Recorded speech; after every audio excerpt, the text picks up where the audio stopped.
Hello everyone, मेरा नाम है Sandeep Das Gupta and welcome to अचीवर्ली। आज हम लोग एनसीईआरटी क्लास 10 हिस्ट्री के चैप्टर 3 के पार्ट 2 को शुरू करने जा रहे हैं।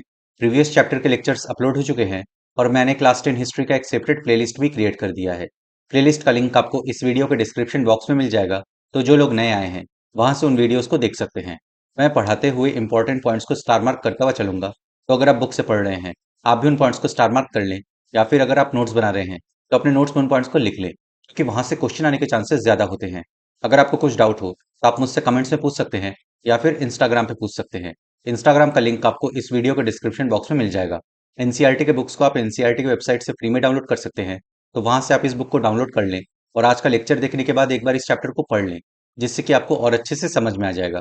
तो चलिए अब आज का लेक्चर शुरू करते हैं। Chapter 3, the making of a global world. भूमंडलीकृत विश्व का बनना। हमने पिछले लेक्चर में चैप्टर 3 के पार्ट 1 को कवर कर लिया है। आपको इस वीडियो के डिस्क्रिप्शन बॉक्स में चैप्टर 3 के पार्ट 1 के लेक्चर का लिंक मिल जाएगा। अगर आपने वो वीडियो नहीं देखा है तो पहले आप उससे देख लें, फिर आज के लेक्चर के साथ कंटिन्यू करें, जिससे कि आपको और अच्छे से समझ में आएगा। आज हम लोग चैप्टर 3 के पार्ट 2 को कवर करेंगे। इसमें हम इन टॉपिक्स को बहुत ही डिटेल में समझेंगे। तो चलिए अब आज का लेक्चर शुरू करते हैं। दी 19th सेंचुरी, 1815 to 1914। 19वीं शताब्दी। The world changed profoundly in the 19th century. Economic, political, social, cultural, and technological factors interacted in complex ways to transform societies and reshape external relations.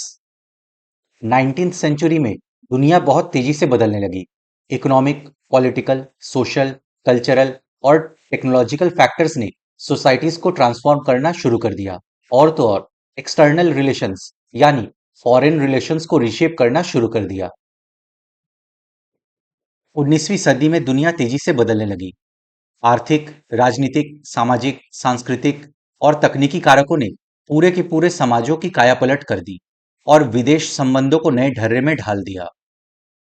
Economists identify three types of movement or flows within international economic exchanges. International economic exchange में economists ने 3 type के movements को या flow को identify किया है। अर्थशास्त्रियों ने अंतरराष्ट्रीय आर्थिक विनिमय में 3 तरह की गतियों या प्रवाहों का उल्लेख किया है। The first is the flow of trade, which in the 19th century referred largely to trade in goods, example cloth or wheat. First flow trade यानी व्यापार से रिलेटेड है। 19th सेंचुरी में ट्रेड मोस्टली गुड्स में होता था, example cloth, wheat etcetera. इनमें पहला प्रवाह व्यापार का होता है, जो 19वीं सदी में मुख्य रूप से वस्तुओं जैसे कपड़ा या गेहूं आदि के व्यापार तक ही सीमित था। The second is the flow of labour, the migration of people in search of employment. Second flow labour से रिलेटेड है। इसमें लोग काम की तलाश में एक जगह से दूसरी जगह माइग्रेट करते हैं। दूसरा श्रम का प्रवाह होता है। इसमें लोग काम या रोजगार की तलाश में एक जगह से दूसरी जगह जाते हैं। The third is the movement of capital for short term और long term investments over long distances. Third flow capital के मूवमेंट से रिलेटेड है। इसमें दूर दराज के इलाकों में शॉर्ट टर्म बेसिस पे या फिर लॉन्ग टर्म बेसिस पे कैपिटल इन्वेस्ट किया जाता है। सिंपल शब्दों में पैसे का मूवमेंट। फॉर एग्जाम्पल कोई इंडस्ट्रियलिस्ट किसी धंधे में पैसे इन्वेस्ट कर रहे हैं। तीसरा प्रवाह पूंजी का होता है, जिसे अल्प या दीर्घ अवधि के लिए दूर दराज के इलाकों में निवेश कर दिया जाता है। इन तीनों पॉइंट को आप स्टार मार्क कर लीजिए।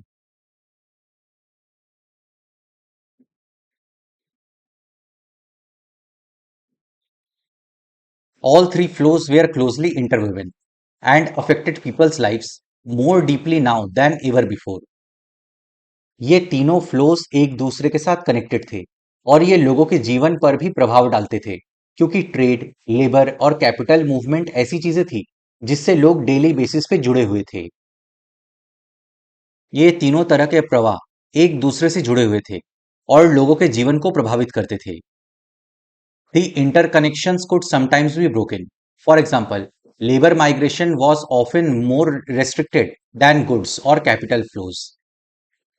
बट ये फ्लोज के बीच में कनेक्शंस कभी कभी टूट भी जाते थे।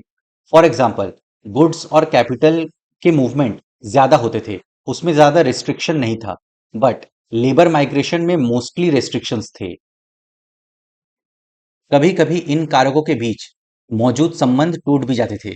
उदाहरण के लिए, वस्तुओं या पूंजी की आवाजाही के मुकाबले श्रमिकों की आवाजाही पर प्रायः ज्यादा शर्तें और बंदिशें लगाई जाती थी। Yet it helps us understand the 19th century world economy better if we look at the three flows together.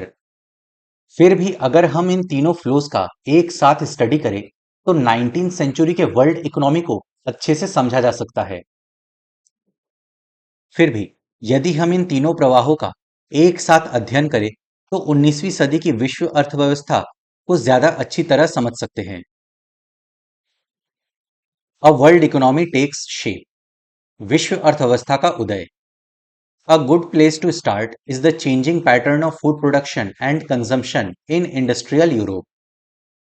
World economy कैसे बदल रही थी, इसको समझने के लिए सबसे पहले इंडस्ट्रियल यूरोप में फूड प्रोडक्शन और कंजम्पशन कैसे चेंज हो रही थी, उसे समझना होगा।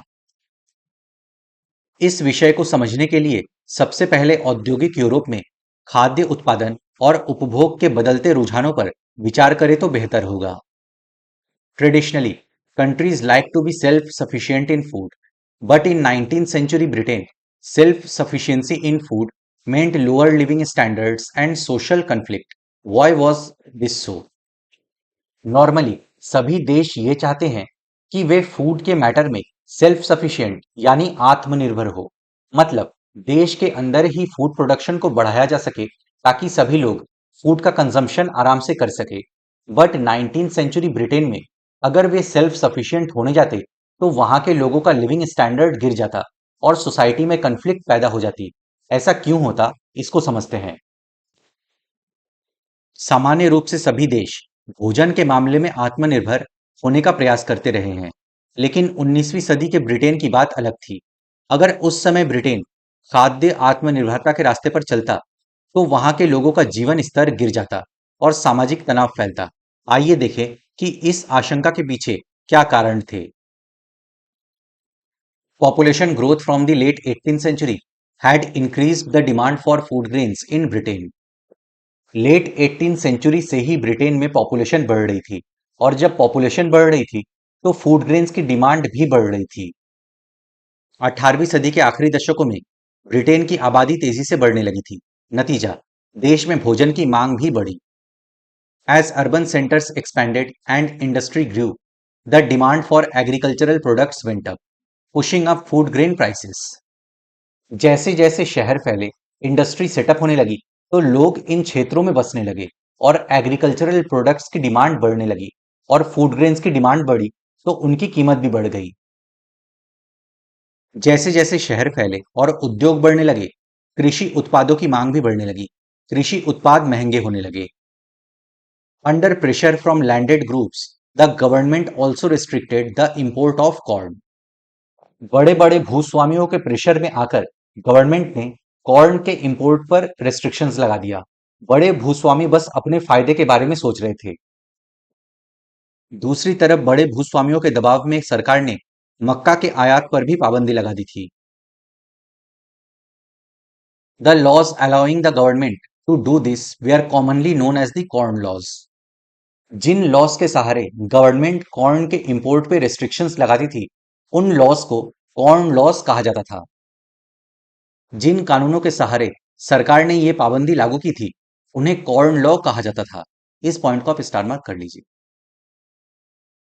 Unhappy with high food prices, industrialists and urban dwellers force the abolition of the corn laws. Food के हाई प्राइसेस से परेशान होके इंडस्ट्रियलिस्ट्स और शहरों में रहने वाले लोगों ने गवर्नमेंट पे दबाव बनाया कि कॉर्न लॉज को एबोलिश कर दिया जाए। खाद्य पदार्थों की ऊंची कीमतों से परेशान उद्योगपतियों और शहरी बाशिंदों ने सरकार को मजबूर कर दिया कि वो कॉर्न लॉ को फौरन समाप्त कर दे। After the corn laws were scrapped, food could be imported into Britain more cheaply than it could be produced within the country. Corn laws के खत्म हो जाने के बाद ब्रिटेन में कम कीमत पर फूड को इंपोर्ट किया जाने लगा। ब्रिटेन में पैदा होने वाले फूड प्रोडक्ट से भी सस्ते में फूड प्रोडक्ट्स बाहर से इंपोर्ट हो रहे थे। कॉर्न लॉ के निरस्त हो जाने के बाद बहुत कम कीमत पर खाद्य पदार्थों का आयात किया जाने लगा। आयातित खाद्य पदार्थों की लागत ब्रिटेन में पैदा होने वाले खाद्य पदार्थों से भी कम थी। British agriculture was unable to compete with imports. Vast areas of land were now left uncultivated, and thousands of men and women were thrown out of work. They flocked to the cities or migrated overseas. जब सस्ते में food import होने लगा, तो जो British किसान थे, उनकी हालत खराब होने लगी, क्योंकि वे सस्ते इंपोर्टेड फूड प्रोडक्ट्स का मुकाबला नहीं कर सकते थे। वास्ट एरियाज ऑफ लैंड पे खेती बंद हो गई। हजारों की संख्या में पुरुष और महिलाएं बेरोजगार हो गए। वे गांव से शहर की तरफ या फिर दूसरे देशों में माइग्रेट करने लगे। फलस्वरूप ब्रिटिश किसानों की हालत बिगड़ने लगी, क्योंकि वे आयातित माल की कीमत का मुकाबला नहीं कर सकते थे। विशाल भूभागों पर खेती बंद हो गई। हजारों लोग बेरोजगार हो गए। गांव से उजड़ कर वे या तो शहरों में या दूसरे देशों में जाने लगे। As food prices fell, consumption in Britain rose. From the mid 19th century, faster industrial growth in Britain also led to higher incomes and therefore more food imports. जब फूड प्रोडक्ट्स की प्राइसेस गिरी, तो Britain में food products का consumption बढ़ गया, क्योंकि अब Britain का गरीब तबका भी फूड प्रोडक्ट्स को अफोर्ड कर सकता था। मिड 19th सेंचुरी से ब्रिटेन में इंडस्ट्रियल ग्रोथ हुआ, जिससे लोगों की इनकम बढ़ी, और जब लोगों की इनकम बढ़ी, तो लोगों की जरूरतें बढ़ी। इससे और भी ज्यादा मात्रा में फूड इंपोर्ट होने लगा। जब खाद्य पदार्थों की कीमतों में गिरावट आई, तो ब्रिटेन में उपभोग का स्तर बढ़ गया। 19वीं सदी के मध्य से ब्रिटेन की औद्योगिक प्रगति काफी तेज रही, जिससे लोगों की आय में वृद्धि हुई। इससे लोगों की जरूरतें बढ़ी। खाद्य पदार्थों का और भी ज्यादा मात्रा में आयात होने लगा। Around the world, in Eastern Europe, Russia, America, and Australia, lands were cleared and food production expanded to meet the British demand. Eastern Europe, Russia, America, Australia, पूरे दुनिया के हर हिस्से में ब्रिटेन के फूड प्रोडक्ट्स के डिमांड को पूरा करने के लिए लैंड्स को क्लियर करके खेती की जाने लगी।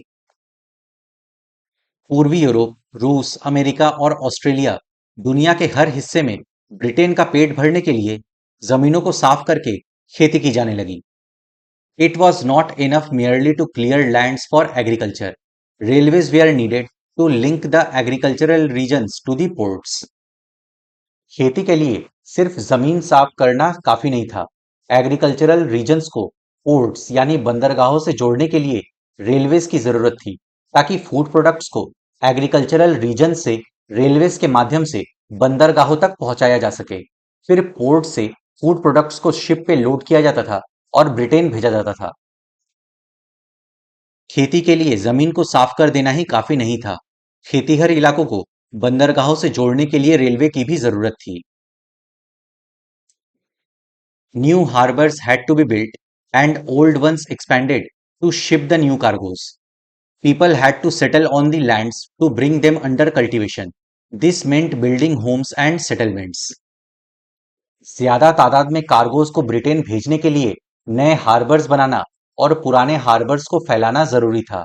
जहां खेती होनी थी, वहां जरूरी था कि नए घर और सेटलमेंट्स बनाए जाएं, ताकि लोग वहां आकर सेटल हो सकें। ज्यादा तादाद में माल ढुलाई के लिए नई गोदियां बनाना और पुरानी गोदियों को फैलाना जरूरी था। नई जमीनों पर खेती करने के लिए यह आवश्यक था कि दूसरे इलाकों के लोग वहां आकर बसे, यानी नए घर बनाना और नई बस्तियां बनाना भी जरूरी था। All these activities in turn required capital and labor. Capital flowed from financial centers such as London. इन सारे कामों को पूरा करने के लिए कैपिटल और लेबर की जरूरत थी। इसके लिए लंदन जैसे फाइनेंशियल सेंटर से कैपिटल आने लगा। लंदन के बड़े बड़े बिजनेसमैन ने इसमें पैसा इन्वेस्ट करना शुरू किया। इन सारे कामों के लिए पूंजी और श्रम की जरूरत थी।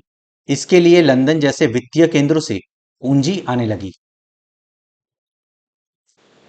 The demand for labor in places where labor was in short supply, as in America and Australia, led to more migration. America और ऑस्ट्रेलिया जैसे जिन क्षेत्रों में लेबर की कमी थी, वहां लोगों को ले जाकर बसाया गया, जिससे लोगों का माइग्रेशन हुआ, मतलब लेबर का फ्लो हुआ इन क्षेत्रों में। अमेरिका और ऑस्ट्रेलिया जैसे जिन स्थानों पर मजदूरों की कमी थी, वहां लोगों को ले जाकर बसाया जाने लगा, यानी श्रम का प्रवाह होने लगा। Nearly 50 million people emigrated from Europe to America and Australia in the 19th century. 19th century में यूरोप से लगभग 50 मिलियन लोग यूरोप से अमेरिका और ऑस्ट्रेलिया जाकर बस गए। 19वीं सदी में यूरोप के लगभग 5 करोड़ लोग अमेरिका और ऑस्ट्रेलिया में जाकर बस गए। All over the world, some 150 million are estimated to have left their homes, crossed oceans, and vast distances over land in search of a better future. पूरी दुनिया में लगभग 150 मिलियन लोगों ने बेहतर भविष्य की चाह में अपना घर छोड़कर दूर के देशों में जाकर बसने लगे। माना जाता है कि पूरी दुनिया में लगभग 15 करोड़ लोग बेहतर भविष्य की चाह में अपने घर बार छोड़कर दूर दूर के देशों में जाकर काम करने लगे थे। Thus, by 1890, a global agricultural economy had taken shape, accompanied by complex changes in labor movement patterns, capital flows, ecologies, and technology. 1890 तक एक ग्लोबल एग्रीकल्चरल इकोनॉमी सामने आ चुकी थी, क्योंकि ब्रिटेन के फूड डिमांड्स को पूरा करने के लिए मोस्ट ऑफ द जगह पे खेती की जा रही थी। इसके साथ ही लेबर के मूवमेंट पैटर्न में, मतलब लोग जो एक जगह से दूसरे जगह जा रहे थे, उसमें चेंजेस आ रहे थे। कैपिटल फ्लो, टेक्नोलॉजी, इकोलॉजी में भी चेंजेस आ रहे थे। 1890 तक एक वैश्विक कृषि अर्थव्यवस्था सामने आ चुकी थी। इस घटनाक्रम के साथ ही श्रम विस्थापन रुझानों, पूंजी प्रवाह, पारिस्थितिकी और तकनीक में गहरे बदलाव आ चुके थे। Food no longer came from a nearby village और town, but from thousands of miles away.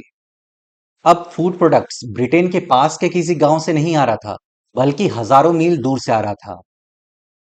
अब भोजन किसी आसपास के गांव या कस्बे से नहीं, बल्कि हजारों मील दूर से आने लगा था। It was not grown by A peasant tilling his own land, but by an agricultural worker, perhaps recently arrived, who was now working on a large farm that only a generation ago had most likely been a forest. अब सिर्फ किसान ही अपने खेत पे खेती नहीं कर रहे थे, बल्कि अब ये काम ऐसे एग्रीकल्चरल वर्कर कर रहे थे जिन्हें प्रोबेबली रिसेंटली जंगलों को साफ करके वहां बसाया गया था, और वे भी फूड प्रोडक्शन करने के लिए काम कर रहे थे। हमने पीछे स्लाइड में ही समझा कि जमीन साफ करके वहां लोगों को बसाया जा रहा था। अब अपने खेतों पर खुद काम करने वाले किसान ही खाद्य पदार्थ पैदा नहीं कर रहे थे। अब ये काम ऐसे औद्योगिक मजदूर करने लगे थे जो संभवतः हाल ही में वहां आए थे और ऐसे खेतों में काम कर रहे थे जहां महज एक पीढ़ी पहले संभवतः ठेठ जंगल रहे होंगे। It was transported by railway, built for that very purpose, and by ships which were increasingly manned in these decades by low paid workers from southern Europe, Asia, Africa, and the Caribbean. Food products को एक जगह से दूसरी जगह ले जाने के लिए रेलवेज का यूज होता था। रेलवे नेटवर्क इसीलिए बिछाया गया था। पानी वाले जहाजों से इन फूड प्रोडक्ट्स को दूसरे देशों में पहुंचाया जाता था। इन जहाजों पर southern Europe, Asia, Africa and Caribbean के मजदूरों से बहुत कम वेतन पर काम करवाया जाता था। खाद्य पदार्थों को एक जगह से दूसरी जगह पहुंचाने के लिए रेलवे का इस्तेमाल किया जाता था। रेल का नेटवर्क इसी काम के लिए बिछाया गया था। पानी के जहाजों से इसे दूसरे देशों में पहुंचाया जाता था। इन जहाजों पर दक्षिण यूरोप, एशिया, अफ्रीका और कैरिबियाई द्वीप समूहों के मजदूरों से बहुत कम वेतन पर काम करवाया जाता था। Some of this dramatic change, though on a smaller scale, occurred closer home in West Punjab. छोटे स्केल पे ही सही, लेकिन ऐसे ड्रामेटिक चेंजेस हमें अपने यहाँ वेस्ट पंजाब में भी देखने को मिले। बहुत छोटे पैमाने पर ही सही, लेकिन इसी तरह के नाटकीय बदलाव हम अपने यहाँ पंजाब में भी देख सकते हैं। Here the British Indian government built a network of irrigation canals to transform semi-desert wastes into fertile agricultural lands that could grow wheat and cotton for export. यहाँ ब्रिटिश इंडियन गवर्नमेंट ने सेमी डिजर्ट वेस्टलैंड को fertile agricultural land बनाने के लिए irrigation canals का network बिछाया, ताकि wheat और कॉटन ग्रो किया जा सके और फिर उसे एक्सपोर्ट किया जा सके। यहाँ ब्रिटिश भारतीय सरकार ने अर्ध रेगिस्तानी परती जमीनों को उपजाऊ बनाने के लिए नहरों का जाल बिछा दिया ताकि निर्यात के लिए गेहूं और कपास की खेती की जा सके। The canal colonies, as the areas irrigated by the new canals were called, were settled by peasants from other parts of Punjab. जिन क्षेत्रों में इरिगेशन के लिए नए कैनाल्स का नेटवर्क बिछाया गया, उन क्षेत्रों को कैनाल कॉलोनीज कहा गया। वहां पंजाब के दूसरे क्षेत्रों से किसानों को ले आकर बसाया गया। नई नहरों की सिंचाई वाले इलाकों में पंजाब के अन्य स्थानों के लोगों को लाकर बसाया गया। उनकी बस्तियों को कैनाल कॉलोनी, नहर बस्ती कहा जाता था। Of course, food is merely an example. A similar story can be told for cotton, the cultivation of which expanded worldwide to feed British textile mills or rubber. Food तो एक example है, ऐसा ही similar story हमें cotton के साथ देखने को मिलता है। ब्रिटिश टेक्सटाइल मिल्स के डिमांड को पूरा करने के लिए दुनिया भर में बड़े स्केल पे कॉटन की खेती की जाने लगी। रबड़ की भी ऐसी ही कहानी है। भोजन तो सिर्फ एक उदाहरण मात्र है। कुछ ऐसी ही कहानी कपास की भी रही है, जिसकी दुनिया भर में बड़े पैमाने पर खेती की जाने लगी थी ताकि ब्रिटिश कपड़ा मिलों की मांग को पूरा किया जा सके। रबड़ की कहानी भी इससे अलग नहीं है। Indeed, so rapidly did regional specialization in the production of commodities develop that between 1820 and 1914, world trade is estimated to have multiplied 25 to 40 times. Commodities के प्रोडक्शन में रीजनल स्पेशलाइजेशन रैपिडली हुआ था। मतलब कुछ रीजन्स कुछ स्पेसिफिक प्रोडक्ट्स प्रोड्यूस करने में महारत हासिल कर चुके थे। इसके बदौलत 1820 से 1914 के बीच वर्ल्ड ट्रेड 25 से 40 गुना बढ़ा। विभिन्न चीजों के उत्पादन में विभिन्न इलाकों ने इतनी महारत हासिल कर ली थी कि 1820 से 1914 के बीच विश्व व्यापार में 25 से 40 गुना वृद्धि हो चुकी थी। Nearly 60% of this trade comprised primary products, that is, agricultural products such as wheat and cotton, and minerals such as coal.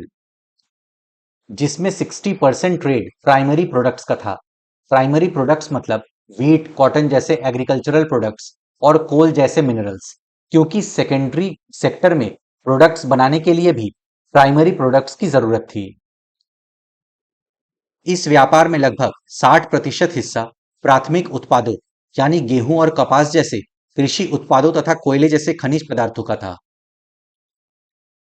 America को रवाना होते अप्रवासियों से लदे जहाज का चित्र, ये 1869 की इमेज है। जहाज पर चढ़ने का इंतजार करते आयरिश अप्रवासियों का चित्र, ये 1874 की इमेज है।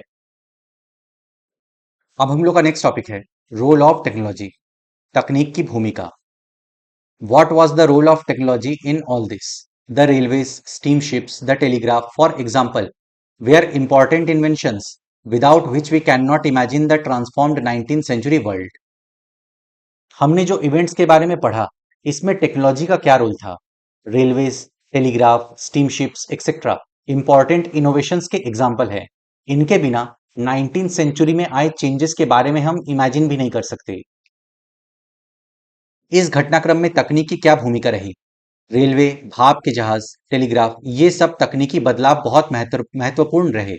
उनके बिना 19वीं सदी में आए परिवर्तनों की कल्पना नहीं की जा सकती थी। But technological advances were often the result of larger social, political and economic factors. Social, political, economic factors के कारण टेक्नोलॉजिकल एडवांसेस हुए थे। तकनीकी प्रगति अक्सर चौतरफा सामाजिक, राजनीतिक और आर्थिक कारकों का परिणाम भी होती है। For example, colonization stimulated new investments and improvements in transport. Faster railways, lighter wagons, and larger ships helped move food more cheaply and quickly from faraway farms to final markets. For example, colonization के कारण transport में investment और improvement किए गए थे। Food products को खेतों से फाइनल मार्केट तक पहुंचाने के लिए फास्टर रेलवेज, लाइटर वैगन्स और लार्जर शिप्स बनाए गए ताकि फूड प्रोडक्ट्स को कम लागत पर और आसानी से एक जगह से दूसरे जगह पहुंचाया जा सके। उदाहरण के लिए औपनिवेशीकरण के कारण यातायात और परिवहन साधनों में भारी सुधार किए गए। तेज चलने वाली रेलगाड़ियां बनी, बोगियों का भार कम किया गया, जलपोतों का आकार बढ़ा, जिससे किसी भी उत्पाद को खेतों से दूर दूर के बाजारों में कम लागत पर और ज्यादा आसानी से पहुंचाया जा सके। The trade in meat offers a good example of this connected process. Till the 1870s, animals were shipped live from America to Europe and then slaughtered when they arrived there. इस कनेक्टेड प्रोसेस में meet products का trade एक अच्छा example है। 1870s तक America से Europe जिंदा जानवर भेजे जाते थे, जिन्हें यूरोप में ही काटा जाता था। मांस उत्पादों के व्यापार से इस प्रक्रिया का अच्छा अंदाजा मिलता है। 1870 के दशक तक अमेरिका से यूरोप को मांस का निर्यात नहीं किया जाता था। उस समय केवल जिंदा जानवर ही बेचे जाते थे, जिन्हें यूरोप ले जाकर ही काटा जाता था। But live animals took up a lot of ship space. Many also died in voyage, fell ill, lost weight or became unfit to eat. But जिंदा जानवर जहाजों पे बहुत ज्यादा जगह घेरते थे। लंबे सफर के कारण या तो जानवर मर जाते थे या फिर बीमार पड़ जाते थे। उनका वजन कम हो जाता था या वे खाने लायक नहीं रहते थे। लेकिन जिंदा जानवर बहुत ज्यादा जगह घेरते थे। बहुत सारे तो लंबे सफर में मर जाते थे या बीमार पड़ जाते थे। बहुतों का वजन गिर जाता था या वे खाने के लायक नहीं रह जाते थे। Meat was hence an expensive luxury beyond the reach of European poor. High prices in turn kept demand and production down until the development of a new technology, namely refrigerated ships, which enabled the transport of perishable foods over long distances. इन सब कारणों से और जानवरों के maintenance में ज्यादा खर्च होता था, तो मीट यूरोप में महंगा बिकता था। तो यूरोप के जो गरीब लोग थे, वो मीट प्रोडक्ट्स को अफोर्ड नहीं कर पाते थे। हाई प्राइसेस के कारण डिमांड और प्रोडक्शन भी कम था। नए टेक्नोलॉजी के आने से सिचुएशन चेंज हो गई। शिप में रेफ्रिजरेशन टेक्नोलॉजी डेवलप की गई, जिससे जो पेरिशेबल फूड आइटम्स थे, मतलब जल्दी खराब होने वाली जो चीजें थी, उन्हें भी लॉन्ग डिस्टेंसेस पे ले जाया जा सकता था। इसी वजह से मांस खाना एक महंगा सौदा था और यूरोप के गरीबों की पहुंच से बाहर था। दूसरी तरफ ऊंची कीमतों के कारण मांस उत्पादों की मांग और उत्पादन भी कम रहता था। नई तकनीक के आने पर यह स्थिति बदल गई। पानी के जहाजों में रेफ्रिजरेशन की तकनीक स्थापित कर दी गई, जिससे जल्दी खराब होने वाली चीजों को भी लंबी यात्राओं पर ले जाया जा सकता था। Now animals were slaughtered for food at the starting point in America, Australia or New Zealand and then transported to Europe as frozen meat.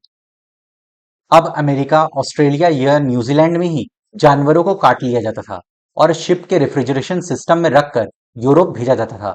अब यूरोप में जिंदा जानवर की जगह फ्रोजन मीट पहुंच रहा था। इसके बाद तो जानवरों को यात्रा से पहले ही मारा जाने लगा। अमेरिका, ऑस्ट्रेलिया या न्यूजीलैंड सब जगहों से जानवरों की बजाय उनका मांस ही यूरोप भेजा जाने लगा। This reduced shipping costs and lowered meat prices in Europe.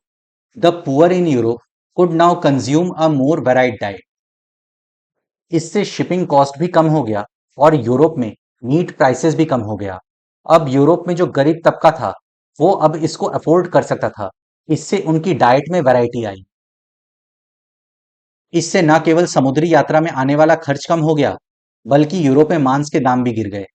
Europe के गरीबों को ज्यादा विविधतापूर्ण खुराक मिलने लगी। To the earlier monotony of bread and potatoes, many, though not all, could now add meat and butter and eggs to their diet.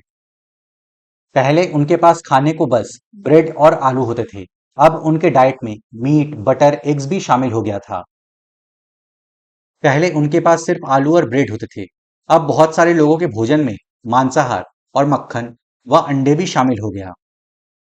Better living conditions promoted social peace within the country and support for imperialism abroad. जब living conditions सुधरी तो society में शांति आई और जब society में शांति आई तो देश में भी शांति स्थापित होने लगी। अब दूसरे देशों पे जो यूरोप का कब्जा था, उसको यूरोप के लोग सपोर्ट करने लगे। जीवन स्थिति सुधरी तो देश में शांति स्थापित होने लगी और दूसरे देशों में साम्राज्यवादी मंसूबों का समर्थन मिलने लगा। Illustrated London news 1851 the Smith field club cattle show की ये फोटो है। मेले में किसान कैटल्स लेकर आते थे खरीदने बेचने के लिए। लंदन का Smithfield one of the oldest livestock market था। मिड 19 सेंचुरी में रेलवे लाइन के पास huge poultry and meat market को सेटअप किया गया था। इन रेलवे लाइन से स्मिथफील्ड देश के दूसरे मीट सप्लाइंग सेंटर के साथ कनेक्ट होता था। Illustrated London news 1878। Alexandra ship पे मीट को लोड किया जा रहा है। मीट का एक्सपोर्ट तभी संभव हुआ जब शिप में रेफ्रिजरेशन की व्यवस्था हुई। अब हम लोग का नेक्स्ट टॉपिक है लेट 19th सेंचुरी कोलोनियलिज्म। 19वीं सदी के आखिर में उपनिवेशवाद। Trade flourished and markets expanded in the late 19th century. Late 19th century में व्यापार फला फूला और मार्केट तेजी से फैलने लगा। 19वीं शताब्दी के आखिरी दशकों में व्यापार बढ़ा और बाजार तेजी से फैलने लगे।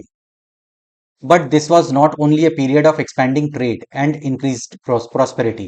It is important to realize that there was a darker side to this process. But इस पीरियड में सिर्फ व्यापार ही फल फूल नहीं रहा था या फिर लोग संपन्नता में जी रहे थे। इस पीरियड में एक डार्कर साइड भी था, क्योंकि कुछ कंट्रीज में ट्रेड हो रहा था, प्रॉस्पेरिटी आ रही थी, बट जो कंट्रीज कॉलोनीज बन रहे थे वहां की सिचुएशन बहुत खराब हो रही थी। यह केवल फैलते व्यापार और संपन्नता का ही दौर नहीं था। हमें इस प्रक्रिया के स्याह पक्ष को भी नजरअंदाज नहीं करना चाहिए। In many parts of the world, the expansion of trade and a closer relationship with the world economy also meant a loss of freedoms and livelihoods.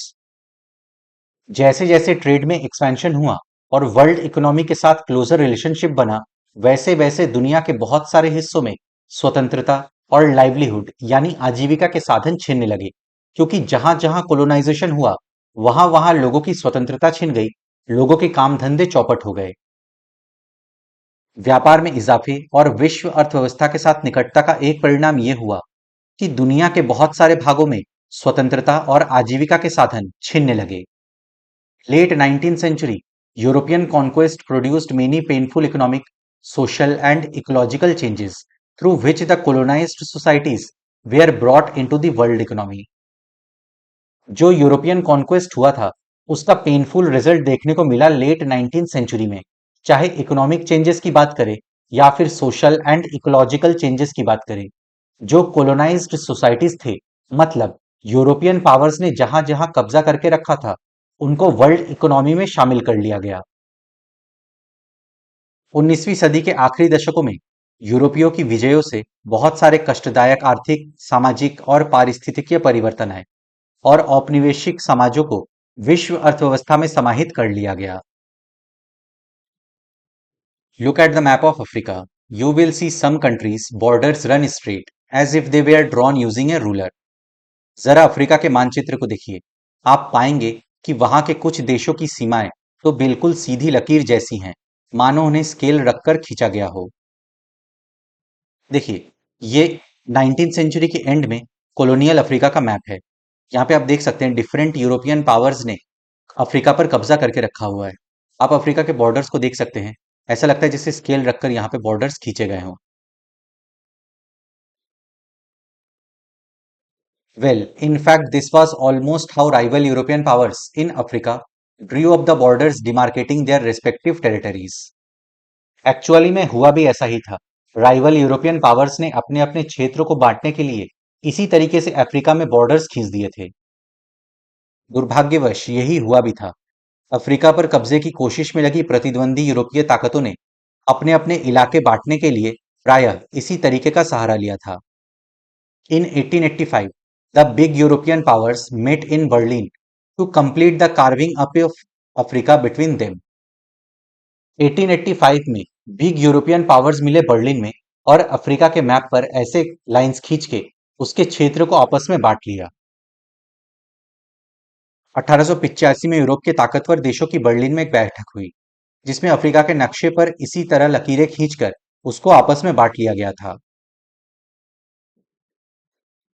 Britain and France made vast additions to their overseas territories in the late 19th century.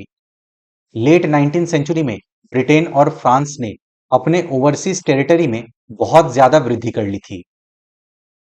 19वीं सदी के आखिर में Britain और France ने अपने शासन वाले विदेशी क्षेत्रफल में भारी वृद्धि कर ली थी। Belgium and Germany became new colonial powers. The US also became a colonial power in the late 1890s by taking over some colonies earlier held by Spain. Belgium और जर्मनी नए कॉलोनियल पावर्स बन गए थे। Late 1890s में US भी colonial power बन गया जब उसने स्पेन के कुछ कॉलोनीज पर कब्जा कर लिया। बेल्जियम और जर्मनी नई औपनिवेशिक ताकतों के रूप में सामने आए। पहले स्पेन के कब्जे में रह चुके कुछ उपनिवेशों पर कब्जा करके 1890 के दशक के आखिरी वर्षों में संयुक्त राज्य अमेरिका भी औपनिवेशिक ताकत बन गया। Let us look at one example of the destructive impact of colonialism on the economy and livelihoods of colonized people.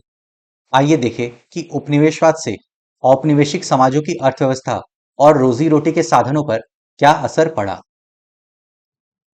Box 2, sir Henry Morton Stanley in central Africa. मध्य अफ्रीका में sir Henry Morton Stanley. Stanley was a journalist and explorer sent by the New York Herald to find Livingstone, a missionary and explorer who had been in Africa for several years. Stanley एक journalist और explorer थे जिसे New York Herald ने Africa भेजा था Livingstone की खोज करने। स्टैनली एक पत्रकार और खोजी थे। न्यूयॉर्क हेरल्ड ने उन्हें कई साल पहले अफ्रीका गए लिविंगस्टन नामक मिशनरी की खोज करने के लिए भेजा था। Like other European and American explorers of the time, Stanley went with arms, mobilized local hunters, warriors, and laborers to help him, fought with local tribes, investigated African terrains, and mapped different regions. दूसरे European and American explorer की तरह Stanley भी arms and ammunitions लेकर वहां गया था। वहां जाकर उसने वहां के लोकल हंटर, वॉरियर और लेबरर्स को इकट्ठा किया, लोकल ट्राइब्स के साथ लड़ाइयां लड़ी, अफ्रीकन टेरेन की इन्वेस्टिगेशन की, डिफरेंट रीजन्स के मैप बनाए। उस जमाने के अन्य यूरोपीय और अमेरिकी अन्वेषकों की भांति स्टैनली भी हथियारों से लैस होकर गए थे।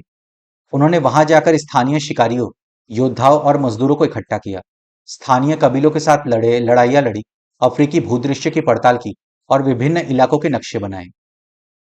These explorations helped the conquest of Africa. Geographical explorations were not driven by an innocent search for scientific information. They were directly linked to imperial projects.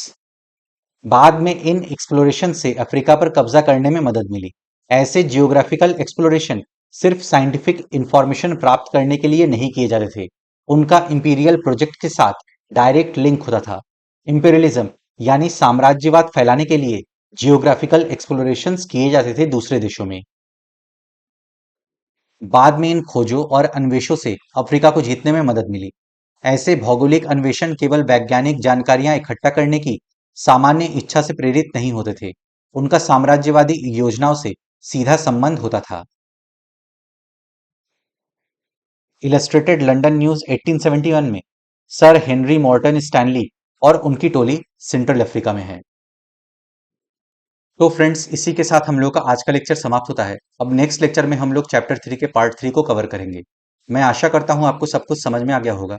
अगर आपको फिर भी कुछ डाउट है तो आप मुझसे कमेंट्स में पूछ सकते हैं या फिर इंस्टाग्राम पे पूछ सकते हैं। अपने फ्रेंड्स के साथ इस वीडियो को शेयर करें। वीडियो पसंद आए तो लाइक करें, चैनल को सब्सक्राइब करें। मैं मिलता हूं आपसे नेक्स्ट लेक्चर में। Good day to everyone. जय हिंद।